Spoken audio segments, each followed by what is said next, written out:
Welcome back to the channel. Now we have this article here, and it's titled XRP price gets fresh ammo as Ripple's brings its $700 million RLUSD stablecoin to Africa. These stablecoin articles, folks, I'm telling you, in my humble opinion, they're all a smokescreen. Now, here's my perspective on this. Of course, Ripple is going to bring just its stablecoin platform to Africa, RLUSD or anything else. They can make other stable coins. But here's the reason. They want to establish themselves as firmly as possible. They've already brought XRP to Africa. Of course, they're going to bring RLUSD to Africa. What is the end goal? Folks, this is going to happen. Mark my words. This is going to happen in Africa. Latin America. You hear how they're talking in the United States now? I'm going to uncover it all. Don't worry. This is going to happen on every major continent that has value that can't be moved in the ground. Commodities, folks. Ripple is in Africa. They're establishing themselves as firmly as they can, establishing a bunch of different partnerships, which they're about to bring in a lot more now. You know, you have like they have a few partnerships in Africa right now. I mean, just going by the ones that they have actually announced.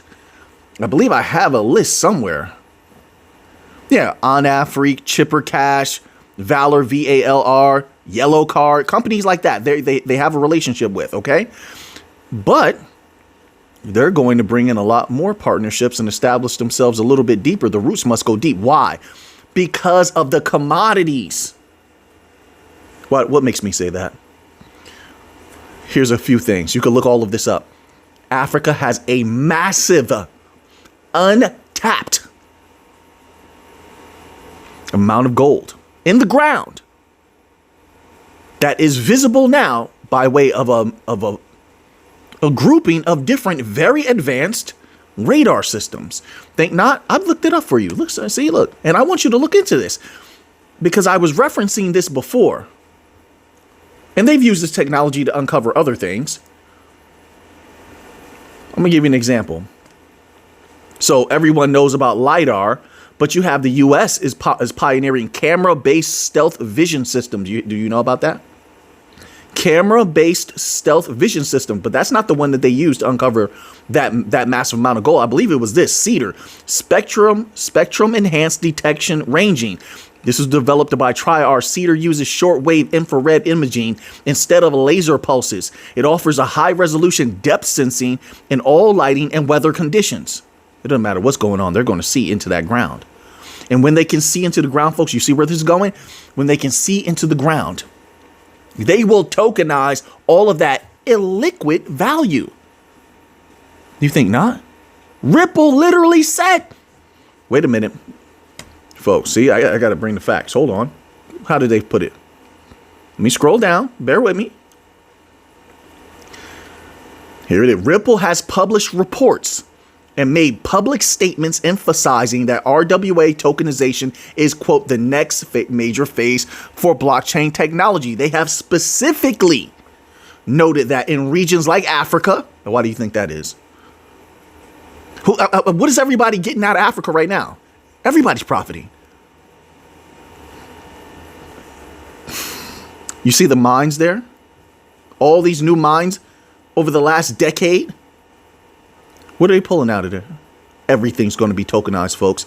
How much value you think can be tokenized in all of these places? Why do you think the U.S. is talking about? We have untapped commodities that we want to tap into. We have untapped minerals. Folks, when you can tokenize that, you don't even have to take it out the ground. That's why they're doing all this scanning. Have you seen the increase in, I forgot what the little green laser is called. Have you seen it? Some of you probably seen it in your neighborhood. Little drone goes overhead, right? And it shines the laser down and the laser is like one beam and then it scans out. What do you think they're scanning for? My humble opinion. All right. This is what the technology is being used for. But let me continue on. It says here, they have Ripple. They have specifically noted that in regions like Africa, In Southeast Asia, tokenization can help alleviate liquidity challenges and provide access to capital markets that are otherwise restricted. They see tokenization as a way to unlock illiquid assets. Gold, silver, that's in the ground, deep in the ground, but it's tons of it. You think they didn't hear about that years ago? Of course they did. You didn't think they were drooling and licking their chops when the people in the United States government were talking about, oh, we have commodities untapped and minerals untapped. Of course they were. This is a business. This is about making money. They're going after every major opportunity. Companies like Ripple, Chainlink, Solana, every major opportunity because they want those native tokens to explode. They are the key. That's why they have a bunch of them. It's not just for utility.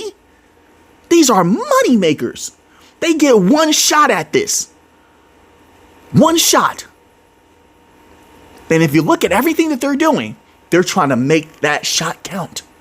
That's why you have them tapping into interbank payments. Trillions that could be scaled into quadrillions. RWA, trillions that could be scaled into quadrillions. B2B, small business, medium size. They're making sure they're making things as slanted in their favor as possible to make this shot count. Still a little bit of time left. But you see the vision here? Wait. I think there's more. I believe there's more here. So yeah, so illiquid. What's illiquid? Isn't gold that's stuck in the ground that can't be mined for years illiquid? But they want to make that which is illiquid liquid. How you do that? You do it with RWA tokenization. They've already done it before. That gold that everyone uses when they use digital gold is sitting in a safe somewhere halfway across the world, but they tokenized that value. That gold would be collecting dust. They tokenized it. And they said, here's your digital gold here. You can liquidate it if you want, or you can redeem your physical gold. Most people are just using that digital gold for trading or holding value, different things. So it's already happened, an iteration of it. What do you think is going to happen? You think that this is not going to be maxed out? Yes, it is. That's why they're there. Stable coins and things like that are door openers. We do this business together, I guarantee you we're doing more business. Once those companies agree to use this particular technology, we come with, it's a package deal. Hey, we have RLUSD, which you already know it affects XRP. That price, there's no way around that. You need XRP for everything to flow. That RLUSD is nothing. Nobody wants the US dollar anymore. When I say nobody, I mean a lot of these countries. You're reading about dollar dumping still to this day. You're reading about shirking the SWIFT system and the dollar system and the Western systems to this day. So what's a dollar? No, you need bridge currencies. You need bridge currencies, period. That's just logical. So XRP it is the game. It's not in the game. It is the game. And they want this. So it's a package deal, not just in that way, but also they said, well, here's you want to use a stable coin. We can now give you your own local digital currencies. Mark my words, watch that really explode. Hey, you want to use our AI here? They're going to it's not just Africa. Like I said, Africa, Latin America, United States. There's no one going to be left off of this. The value that will flow is bigger than people want to accept. They are afraid the mountain is too big. They don't want to be disappointed. I get it. I understand that. That fear. I don't have it. That fear of climbing Everest. That fear of trying to be number one and then, oh, I didn't make it, so I'm so brokenhearted. I don't have that. I don't feel it at all. I'm going to take that shot. I'm going to climb Everest. They're the same way. Some of us are just different. No disrespect. But I understand it. I get it. But that's the only reason this is hard to accept. This is just, they're literally telling everyone. Who didn't say this already? The governments are saying, and you hear the US talking about trying to tap into unknown. How do you think they're going to do that? You think people are just going to let them just start mining all over the US? They don't have to mine. They just have to scan the ground and tokenize that value. You think they're not going to be satisfied with that? They barely had to do any work. People, you have to understand, these companies love something where they can do less work and still tap into value. You understand that? So you don't have to hire people to really grind down into the ground and such. You just scan it with some setter or LiDAR, whatever. tokenize that, the rest is magic. The rest is history. That's what this is about. And if that happens, folks, we're talking trillions. If you combine what's in the ground with what's already moving around, we're talking about quadrillions in the new financial system. I'm not saying XRP and XRPL is going to be the only ones moving that. You should know that by now. I'm not saying that. But the conglomeration of the new financial system, we're in deep with all of them. XRP, Chainlink, Solana, HBAR, XLM, Hedera, the usual suspects. They're at the forefront, just like we knew they'd be. That's why they're going down this certain pathway. If they tap into those trillions or quadrillions, whatever it is, taking a piece of it, what does it do to that price? You tell me that. Whew. I like this stuff. When they try to pull the wool over our eyes, that doesn't work on me. It just doesn't. So there was something else, I believe. So alleviate liquidity challenges. Of course, we said that. Unlock illiquid assets like real estate. Sure, that's going to be easy. That's going to be easy. I'm not even worried about that. And commodities. That's what people are not seeing. They're not seeing this. I'll say something else. Just my humble opinion. None of this is financial advice. I'm going to say something else. You see how silver has been held down for a long time for a lot of different reasons. Those who are into silver, we know. You're seeing it shine a little bit recently. I mean, more than it has in years past, right? It's been shining. When everything is fully digitized, I think you're going to see silver shine. I really do. Look at the price of it. The price of silver, an ounce of silver is much more attractive than gold right now. People love that. They love that. We'll see. We shall see. This is going to be major. So real estate and commodities. You think they took Africa off the table when they said commodities, when they're talking about Africa? No. Do you think that Ripple, who's trying to get in deep with the United States right now, is not looking at the United States listening? Like, oh, you said you wanted to tap into some commodities that are in your ground? Is that what you're saying, U.S. government? Wait, did you say you want to tap into some mineral deposits? Really? And what was that? You're working on advanced camera-based systems that can detect things deeper into the ground. Everybody's trying to go deeper. Why? Those commodities. And now I'm focused on gold, silver. I think those, because those are going to be hot and easy. But you could extrapolate this idea also to oil, etc. But we don't have to go there right now, right? We don't have to go that way.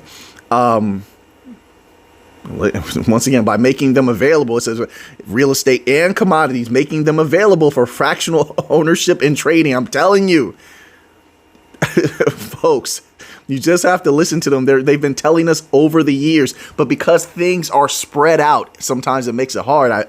I suppose for people to pull it all together. It's been so spread out, I have my difficulties with it as well, but I try my best to remember those things that are important. If I feel like I remember something, sometimes it might be a little opaque or vague. Google.com, right? Let's use that, or Bing, whatever. Okay, so you have that going on. All right, now we go here. How much time do we have left? Let's see. I haven't covered. I thought I had some. Wait. Bear with me one moment. So we have this article here. Cardano founder Charles Hoskinson, discusses XRP collaboration. So I guess he's doing one of those ask me anything type of deals, right? It says the future of DeFi is in collaboration, not competition. Recent comments by Cardano's Charles Hoskinson suggest. On Tuesday, September the 3rd, Hoskinson published an Ask Me Anything style video in which he discussed the opportunities for collaborating with major networks and XRP in particular. And he says, quote, "We work with a lot of people, including other ecosystems who have contributed to some of this. Look at the midnight airdrop, which was offered to Bitcoin, Ethereum, Solana, Avalanche, and XRP, especially XRP. Look at the history there. And now we're friends. Why is that? I beg your pardon. Why is that? They have a plan. You can see it all coming together. What did he say about a month and a half ago? He said he wanted Cardano to be the what? For the new financial system? He wanted Cardano to be the security layer. Look it up. I mean, I at that video, I put the article in that video, but some people might not have been, they might not have seen that video. Just look it up for yourself. A little Google search. And if you enjoy this content, you're here so far, take those powerful hands of yours and click that like button. I would appreciate that. He wanted to be the security layer. So let's say Cardano does that. Cardano's the security layer. XRP, liquidity bridge currency. You have Chainlink connecting everything together, doing what it does, right? Hedera, Hashgraph just outright is just superior to everything. If you read their white paper, you'll see that. Look that up also. Hashgraph is superior to blockchain, period. Scalability out of this world. So then you have that. All of them are, well, not Chainlink yet, but the rest are working together. They bring Chainlink in. This puzzle fits together perfectly. Perfectly. And they have room for a few others as well. We'll see what happens in the future. That's why they're friends. In order to conquer the legacy financial system and take their seats at the top, they have to do this together. They have to. That's why they're friends, folks. This is a big money game and they're all playing to win. See, when you see the ultimate victory, people start to put their egos to the side a lot of the time. I'm going to tell you right now. When they see that victory line there, they put their egos to the side when it's time to make it to the top of the mountain. Now, who knows what happens once you get there, but it's no different than what the legacy system has already done. You got a bunch of big banks working together and have stayed on top for a long time, but their time is coming to an end. They just can't keep up with the technology. They're losing customers, doing bad business. They've run afoul of the regulators. That also, they've been in court a bunch of times. A lot of the big banks, I covered that also on the channel. Their time is over. Change is the only constant. And now it's going to be them. That's why he can say, now we're friends. Just out of nowhere, huh? It's out of nowhere. You're just friendly out of nowhere. There's a catalyst for everything. For every effect, there's a cause. So you see this effect. What was the cause? Right. Okay. Now let's move on here. I believe we have a little bit of Bitcoin news before the video gets too long. Hope you're all doing fantastic out there. All right. So now, this article is titled Sora Ventures launches Asia's first Bitcoin treasury fund. Everybody is doing the treasury. Why?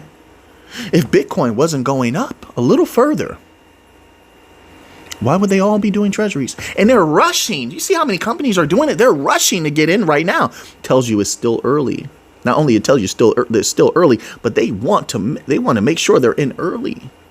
Before that other, let's say, I'm trying to be generous. They said 70%. That was the beginning of the summer.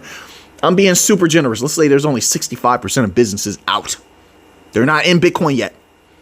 We'll get the real numbers. They're going to update us. We'll get the real numbers. But I'm going to say 65. Let's say they made progress. They want to get in before the rest of those businesses get in, drive that price up so they can ride that price up and make some value.